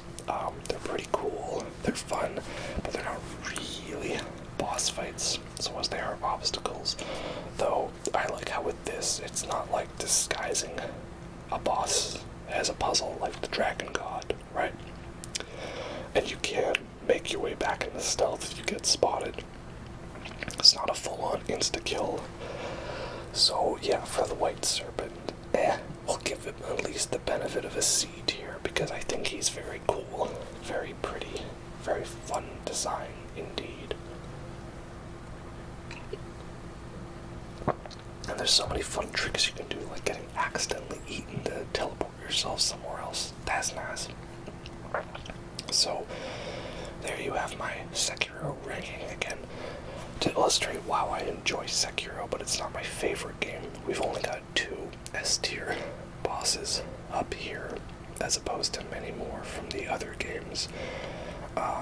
Mostly A-tier bosses, you know, they're pretty good, but they're not quite there. They're just missing a little something, personally.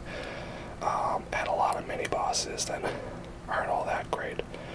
And we got 1 F-tier with the folding screen monkeys, because I just don't care.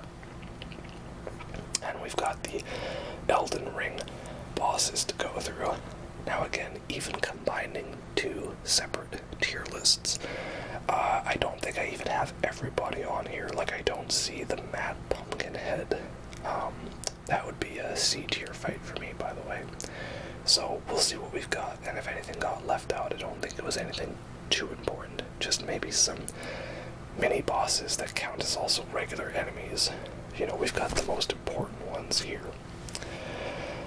So, first off, the Ancestral Spirit, which I believe they have made the distinction. They have not made the distinction of that and the Regal Ancestor Spirit, though they are essentially the same fight. It's not a difficult fight, but it's very pretty, and it's kind of got a fun concept to it with the Eternal Cities. We'll go C tier for that one. We have the Ancient Hero of Zamor. It's a boss early on, and then it's a regular enemy, and then once again, it's a boss. They're kind of cool. They've kind of got a nice style. Though I hate how they've got the NPC perfect dodge for all spells ability built in. That is a little frustrating indeed. So, yeah, for them, not that into it, but I don't hate them. I just kind of dislike them a little. We'll go C tier also for them. At least when they're in boss fights, they're not too difficult. Next we have Astel, and they have not made the distinction between the Natural Born of the Void and the other one, you know, there's the 2 versions of Astel. Astel's kind of cool. Some people get riled up. There's more than one of him, that he's not unique, but it does make sense from a story point of view. I'm just not the biggest fan, because I feel like I either spam ranged spells and win, and if I try to melee, I just keep getting knocked back by his AoE attacks. Plus, he has his grab attack that is like delayed by a couple of frames to catch you, and if he catches you, you're dead. Like, no matter what your health is, I think it does like 3,000 health damage. That is not cool. So yeah, I don't really dig Astel that much. Very cool look, but just very annoying to fight. So, we're also going to give Astel a C tier on that one. Then we have the Bloodhound Knight. He's a mini-boss in a couple of areas. He's kind of fun to fight, dodges well, plays well.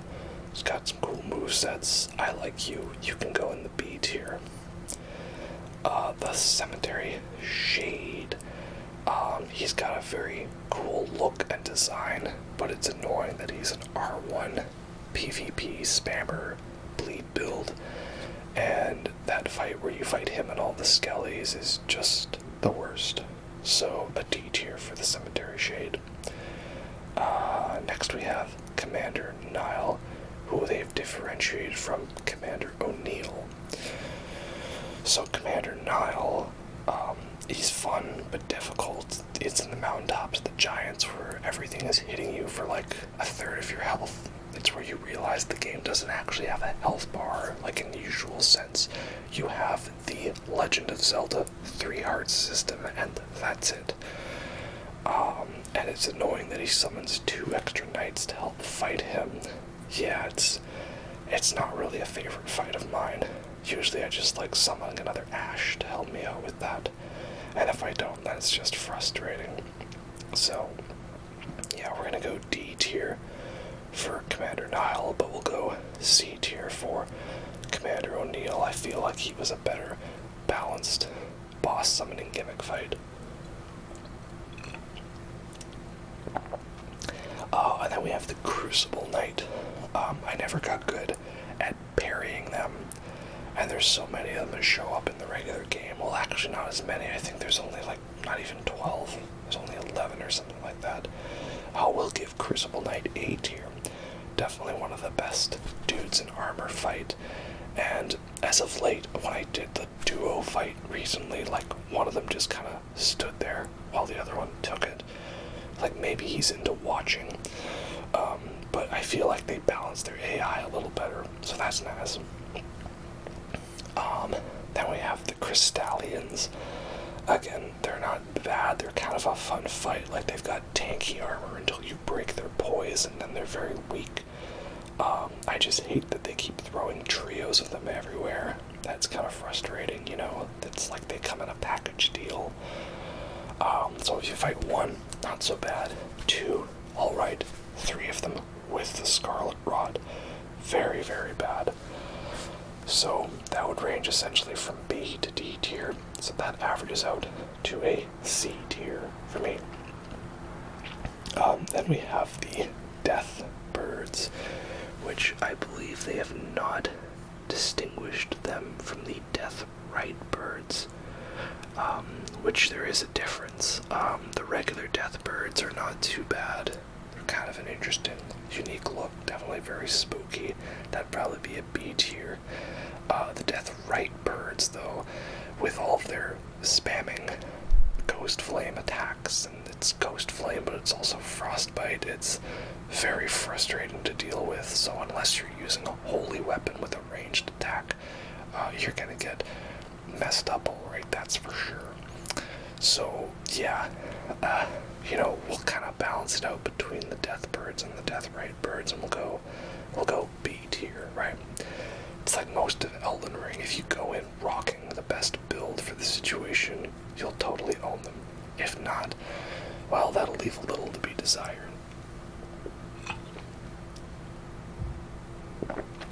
Then we have the Demi-Human Queens.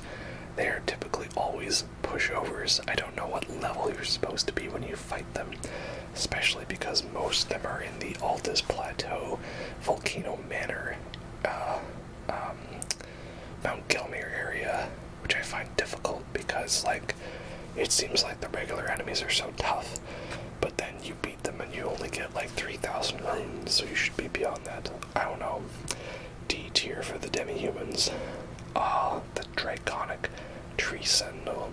He is a fun fight. He can be very difficult. I don't like the annoying input reading fireball attack, but still a pretty cool design to him. We'll give him a B tier, I'd say. The Dragonkin Soldiers. It's basically like the mass-produced Ava units from Evangelion. That's cool. Some of their hitboxes can be a little annoying. The very delayed attacks can be frustrating. It sucks that there's so many of them, but only one gets the cool, like, frost wings and all that. Yeah, but I do think they're underrated, so we'll go B tier for those guys. The Elden Beast. Possibly a controversial opinion, but I actually really dig this fight. I was not the biggest fan of it at first, but now they've nerfed Elden Stars to a more reasonable thing, reasonable area, and I don't find the running too annoying. I've never really hated that too much. I just feel like it's a good fight, and I enjoy it a lot. I love the ending to it, you know, the final god slain. So I'm actually going A tier for the Elden Beast fight, which they have distinguished from the Radagon fight. We'll get to Radagon later, but yeah, I actually like Elden Beast. Elmer of the Briar, who I believe they have combined with the Bell-bearing Hunters. He's a fun fight that demands a lot of attention and strategic play. He can be annoying, like the Kaled one, the Dragon Barrow one, where he just, like, always one-shots you. You basically gotta play it close and do careful dodging. Really makes you feel like you achieved victory over this guy. And it's kind of fun that he's part of the Melania fan club, like Animal from the Muppets. We'll give him a B tier. Why not? The Erdtree avatars. They're fun. They're not too difficult. It's a fun updating of the Asylum Demon, Vanguard Demon reskin stuff. I enjoy them. The Scarlet Rot ones can kind of be frustrating, but yeah, they're a good fight. We'll go B tier for those guys. The Erdtree Watchdogs. I don't like these guys because of how creepy they are. I absolutely hate when you have to fight them as regular enemies. I really don't like their jump attack because it seems like they can just delay it for as long or short as they need, and it always messes with my rhythm timing. The boss versions, though, are not too bad. I feel like the mini bosses are like engineered to spam the jump attack as much as possible. But they're not bad fights, just annoying. So we'll go C tier for those guys. The Falling Star Beast. Annoying, challenging, but rewarding to get done. So I don't dislike it.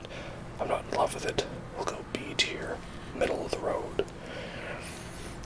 Thea's Champions. It's funny because on my recent playthrough, this boss I actually struggled with more so than some other bosses, and I'm not sure why. I was using Vike's War Spear, they just weren't getting stunned. Strange. Yeah, it's not the greatest fight, but it's kind of a fun concept, you know, you're essentially fighting over all of the soul power that Thea has absorbed from all these people, so you're fighting her simp squad, I guess. The Thea fan club. Yeah, we do it for Goth Mommy Thea. Alright. Kind of an interesting fight, and it's a gank fight that doesn't feel too ganky, so that's nice. But yeah, ultimately, it's not too amazing, so we'll just go D tier for that one. Fire Giant. Some people really like him, some people really hate him. I'm kind of indifferent. The first phase I don't have a problem with. It's the second phase where I feel like you can barely get a hit in. And I guess it makes sense that a giant clobbering you with his giant hands would take like 3/4 of your health, but doesn't make it fun to play. I don't know. So Fire Giant, I personally cannot rank any higher than B tier. Next we have the Flying Dragons like Agil and Samarag and Exex and Borealis and all of them. The Flying Dragons are a fun fight, and I like their design. I guess I thought the fights might be a little more epic in scale, but they're repeated a lot. So we'll just go a general B tier for them. They're cool. I like that I finally figured out how to fight them without needing Torrent. I used to feel like you needed to do do it all on horseback, so it's nice to sort of get how it works. Yeah, I enjoy them. They're cool. Lich Dragon Vortisax is a very hardcore A tier for me. One of the best dragon fights. He's like the Crumbling Fire Missoula dragons, but he's got more badass lightning and fire and death blight and a cool look, a cool arena. He's an awesome guy. I like though that he's not too difficult, that you don't struggle with him. It's like, I think he's the perfect level of difficulty, personally. So yeah, he's pretty cool and very badass. Godric the Grafted, also another real good fight indeed. We'll go A tier for him also, because he's very fun, very entertaining, so many great cutscenes. The only thing going against him is that his epicness eventually gets dwarfed by other epic fights, I find. But it's kind of cool how they made him like the super hyped one, and he lived up to the hype, and yet he got shown up by other people. Yeah, very fun indeed. Yeah. The Godskin Apostle, the duo, and the Noble. Well, Godskin duo I actually don't hate. I mean, if you use sleep pots, it is a manageable fight. And I feel like they've balanced the AI a little better. I just really hate the input reading fireball when it comes to healing. And I don't like how it's just they keep respawning until you've depleted their health. I think it should have been properly like an Ornstein and Smo fight, where one of them got better, unlocked new moves, or you killed two at the same time. I don't know. I think there were better ways to approach that fight, but I don't hate it. And it's not as bad as I think people say it is, so we'll go C tier for the Godskin duo. Maybe if I had actually played it original patch version, I would have hated it, because a lot of these bosses, I never fought the original version because I wasn't going through the game as fast, because I actually had other things to do than gaming, which sucked. So I didn't beat the game in like 3 days, or play it 4 times in a month. So I only got to fight the semi-nerfed Godskin duo with the semi-nerfed Radon. Godskin Apostle as a boss and the Godskin Noble. Both of them I'm gonna rank B tier. They are fun fights. I like their style. They're very creepy and spooky. They have a good theme song. But yeah, it's just like they're good fights. They're not my favorite. They're good. Godfrey. This is also specifically, I think they wrote Goldfrey accidentally for this one. Yeah, because it's the golden version of Godfrey. He's a fun fight, a spectral fight, you know. Not really that much. I'm not too into him, though, because he's just an illusion of the real thing, so that's a C tier fight for me. Next we have the Grafted Scion. He's a very spooky opening fight. I feel like out of all of the Dark Souls tutorial bosses that he's the toughest one. Because you can barely take 2 hits, and you can't heal, and it's an enemy where he spams attacks. It's very difficult to take no damage. But he's kind of cool, you know. We'll go with a bit of a C tier on that one. You know, I wish there was a bit better of a balance on whether or not you could win, unlike Vanguard Demon or Silent Demon. The Grave Warden Duelists, these guys are pretty cool, and they look alright, but ultimately they're kind of weak, and they're kind of pushovers, you know. I just kind of steamroll through them, and I don't really care. So, D tier for me. Hora Lu. This is going to be maybe my most controversial opinion yet, because I hear everyone talking about Godfrey. Hora Lu is the ultimate Chad, you know, the first of the Tarnished and all that. Original husband to Marika, and he's a total badass and amazing, and I really don't enjoy just feel that everything he does is engineered to piss me off. He has so many delayed attacks that feel obnoxious. He has the one attack where he like slams it down like he's finished his combo, and then he barely even raises his axe. He like slams it down, waits for a second, and then just goes, and boom, there's a giant AoE, followed by another giant AoE. He hits for half your health bar. When he's in Horaloo mode, he just never stops delivering haymakers and punches. I hate how he has the stomp that literally covers the entire arena. Really sucks when you're trying to co-op that fight. But he's got a good story and he's fun. So yeah, for me, Horaloo, I'm only gonna put him in C tier personally. I just don't enjoy the fight. If I ever get to it, I summon Dung Eater or Black Knife Tish or Mimic tier and we just steamroll him. And I dread being summoned to help fight him. I'm just not into that. I'm sorry, guys. He's a fun character, that's for sure. I just don't like the boss fight. Then we have the Leonin Misbegotten. And he's also like the one that has the Golden Order sword. And they're alright, they're fun. It's fun that they can be staggered. Sometimes they get hyper armor. They're okay. We'll give them a C tier as well. Loretta, Knight of the Erdtree. She's like a magic version of the Tree Sentinel. Very similar moveset, but a little more in-depth on that. I like her, she's cool. We'll go B tier for that one. Then we have the Magma Worm.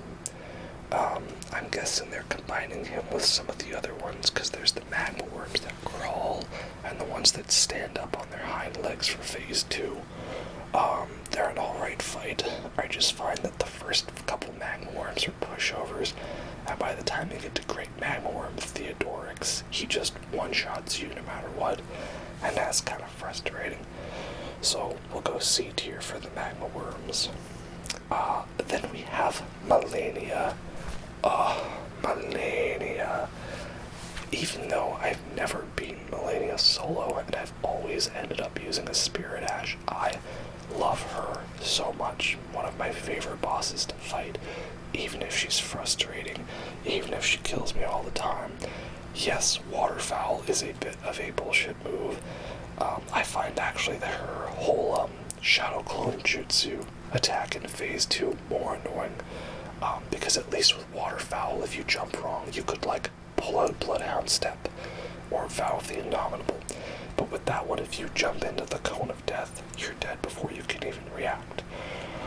But I love her story, her counterplay with Melisande, and all that. Everything about her is amazing. I love the style. I really hope we get some more Malenia, Mikola, Moog content in the DLC. So yeah, I am gonna go S tier for Malenia. Even if she's not perfect. She's not perfect, but I love her. And then we have Malekith, the Black Blade. Might also say something controversial with this, but I'm not super in love with Malekith. I find the Beast Clergyman phase to just be annoying how fast he can two-swipe you for all your health. And the Malekith phase can be frustrating because he has so many like extra bits to his attack where you think he's done the combo, but he's not really done. Though if you can get that parry with the Blasphemous Claw, it's very satisfying indeed. He is a hardcore glass cannon build, so we shall give him B tier indeed. And then we have Margit the Fell, and I see Morgott is ranked differently here. And so we'll do that together. We'll do Morgott in A tier. And also, you know what, we'll put Margit in actually the same. We'll put him in A tier as well. I do like Morgott as a fight a lot, but I feel like he's too easy if you go there when you're powered up, and too difficult if you go there early. And you can just get absolutely combo skewered by him. Whereas Margit, it's kind of the same thing, you know, but they've got a fun moveset. He's a cool character, very tragic story indeed. He gives you one of the best great runes. Though it's funny that he barely changed a couple letters in his name. I thought that was a good disguise. He's essentially this game's version of Genichiro Ashina, right? First time you fight him, you get your face wrecked. Second time when you fight him outside Leyndell, it's a little more easy. And then the third time, well, he pulls out some new moves to balance it out, but it's a good fight. The Mimic tier is a tough boss to rank, depending on how you do. I'm obliged to give Mimic tier fight. We'll give him a C tier at the very least. Fun concept. Just, you know, you could be easily cheesed. Annoying that he has the whole spellcaster dodge ability like NPC enemies, but it's kind of fun. I like intentionally going in and fighting him with my build to see, can I defeat myself, you know? Then we have Moog. Moog, I find, is a fight where his first phase is a little easy and his second phase is just off the walls difficult. But it's an intense fight and it's fun. He's definitely one of the creepiest guys in the series, so we'll give him an A tier as well. Some people really love him as their favorite boss. I'm not there yet, though. I do really like him a lot. I like to hate him, that's for sure. Here's hoping we get some good Nicola content in the DLC. The Knights Cavalry. He's a bit of a disappointing boss fight to me because we never really got any proper, like, jousting boss fights, which I was really hoping for. And it sucks that after you knock him off on his horse, he basically re-summons it after, like, 5 seconds. It's kind of lame. But they've got some cool lore. They drop cool armor, so we'll give him a C tier for that one. The Nox Warriors, on the other hand, are just very meh, and I don't really care about. That's a D tier for me. The Omen Killer. He is a fun fight.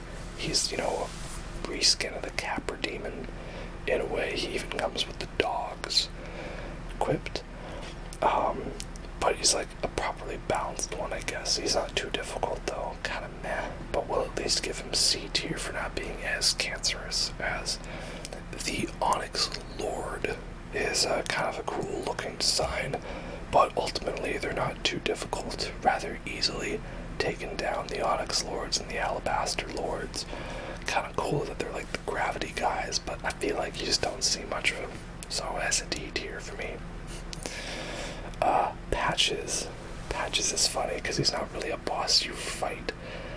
You're supposed to let him surrender, so you get some funny lore moments like him noping out of the Radon fight and, you know, going to Volcano Manor and once again kicking you down a tall pit, as he always does, right? That's just his thing. Love the way they included him. It was such an amazing twist. I had such a great grin and smile on my face. But as a boss fight, yeah, he's not that much, so he gets a D tier. You know, stingy little bugger. Dragon Lord Placidusax. I love him so much. One of the best boss fights in all of the games. He's basically, if Dark Eater Medir was Godzilla, however you say it, Dragon Lord Placidusax is King Ghidorah. And we love him for that. He's amazing. Such a cool fight. So well hidden. He's the dragon version of the Two Fingers. It's just, everything about him's great. We love him. Radagon of the Golden Order. Another controversial opinion. I do not like Radagon that much as a fight. I find he has the exact same problem I have with Godfrey and Hoarah in that he has obnoxiously delayed attacks specifically meant to annoy you and roll catch you, and like not in a good way. Every attack has AoE follow-ups and extra bits. I find the timing is odd too. Like, you're supposed to jump over the attack, but you can be in the air and you'll still get hit by it. sometimes I feel like I literally dodge perfectly, and it doesn't count as a perfect dodge. Yeah, he's got a badass theme though. But ultimately, yeah, I'm not the biggest fan of him. I kind of like steamrolling through him to get to the real fight, which I find is Elden Beast. He has some redeeming qualities, but some I don't, so I'm only gonna go B tier for Radagon. Yes, I prefer Elden Beast to Radagon. And then we have General Radon, Star Scourge Radon, the Chatagon himself.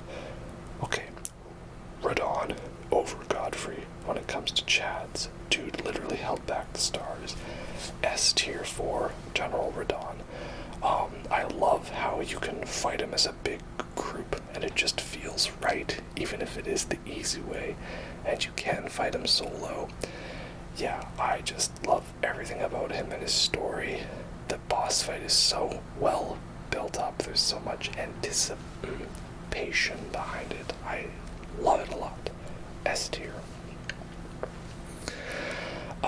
Then we have Red Wolf of Radagon. See, if you fight the boss version of him, like in Raya Lucaria, it's not that bad. Somehow it's like the open world versions of him, like in Nokron or Consecrated Snowfield. Those are the ones, or the Moonlight Altar. Those are the ones that mess me up somehow. And I don't know why, because it's literally the same boss. But, yeah, I don't really dig him that much, but we'll give him a little credit for being a half-decent fight sometimes. So that's a C tier fight for me. Next we have Renala, Queen of the Full Moon. Renala I will put in A tier. She starts off like a gimmick fight, like a Deacons of the Deep, and then transforms into super badass mode with a bit of a tribute to Rom the Vacuous Spider. She's a fun fight. Love her very much. Very good. Next up is Black Knife Ringleader Alecto, mother of Black Knife Tish. Very fun fight. Can be a little annoying, but also very entertaining. We'll go A tier for that fight. And it's totally worth it because you get the best Spirit Ash besides Mimic Tier. Kind of cool lore with her being imprisoned there. Yeah, I enjoy the fight. It's fun to fight like a super Black Knife Assassin. The Black Knife Assassins are a fun fight. It's a good balance of being a little annoying but still manageable. And then we have Rykard, Lord of Blasphemy. He's kind of an odd one for me because he is a gimmick fight, with the Serpent Hunter being this game's version of the Storm Ruler and all that. And that's fun. I just don't know when you're supposed to fight him, because you can't finish the Volcano Manor quests until after you get to the mountaintops of giants. And he hits you for like half your health every time, which makes sense. I mean, look at how big he is. But I find that either he does his whole super I'ma transport you to hell mode and I die, or I stun lock him with the Ash of War and he can't do anything. He just desperately tries and gets stunned. So for Rykard, I'm gonna go a B tier on that one. I wish I could rank him higher because he is really cool, but it's just, I just don't know how the fight's supposed to go. Either I die or I win, but like there's no in between. There's no like, oh, I almost won, but then I died. It's I either get pummeled or I easily win. I don't know, but he's got a cool story.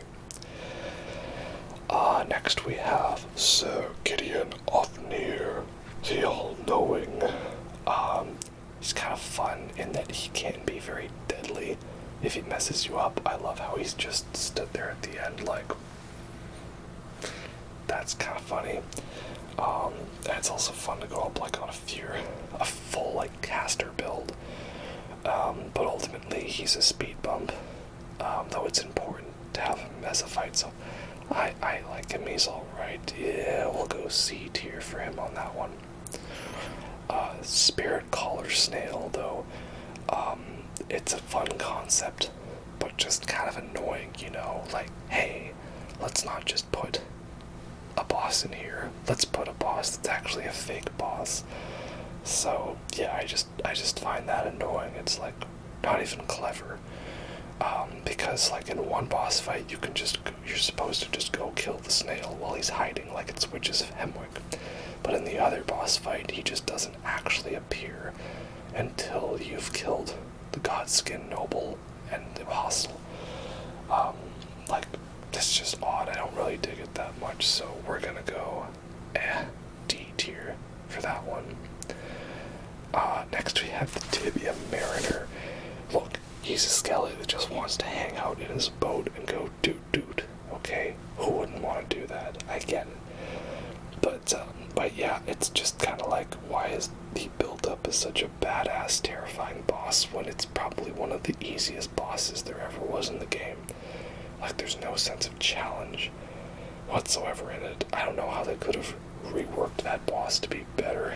Maybe we'll see a super version of him in the DLC, but even when they try to throw extra enemies in there, it just doesn't do anything.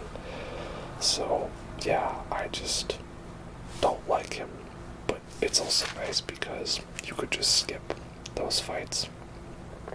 Yeah, Tibia Mariner, we'll just put that in D tier as well. And then we have the Tree Sentinel.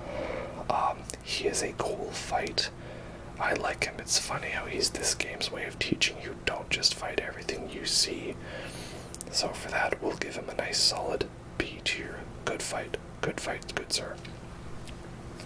The Tree Spirits.